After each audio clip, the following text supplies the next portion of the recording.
Have you ever scratched your head trying to understand the intricacies of the share market?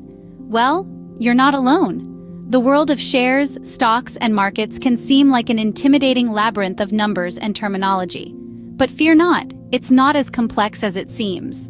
Imagine the share market as a giant supermarket, but instead of buying groceries, you're buying shares or portions of different companies. When you purchase a share, you are essentially buying a piece of that company. You become a shareholder.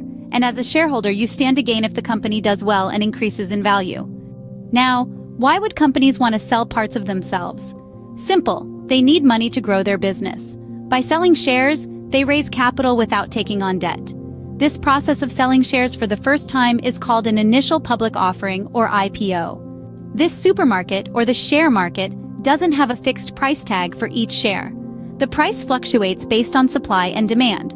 If a company is doing well and many people want to buy its shares, the price goes up. Conversely, if a company is not doing well, or if shareholders think it won't do well, they sell their shares. This increases supply and reduces demand, causing the price to fall. The goal for most shareholders is to buy low and sell high. In other words, you want to buy shares when their price is low and sell them when their price has increased. This is how you make a profit. However, not all shareholders are in it for the short-term gains.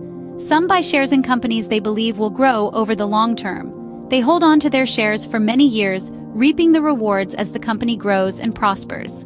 In addition, some companies pay dividends to their shareholders. This is a way of distributing a portion of the company's profits back to the people who own its shares. Not all companies do this, but for those that do, it can be a nice source of income. So to recap, the share market is a place where you can buy and sell portions of a company. Companies sell shares to raise money. The price of these shares fluctuates based on supply and demand. Shareholders aim to make a profit by buying low and selling high, or by holding onto shares for the long term. And some shareholders also earn dividends from the companies they own shares in. Remember, while the share market has the potential for high returns, it also comes with risks. It's important to do your research, understand what you're buying, and consider seeking advice from financial professionals. That, in a nutshell, is how the share market works.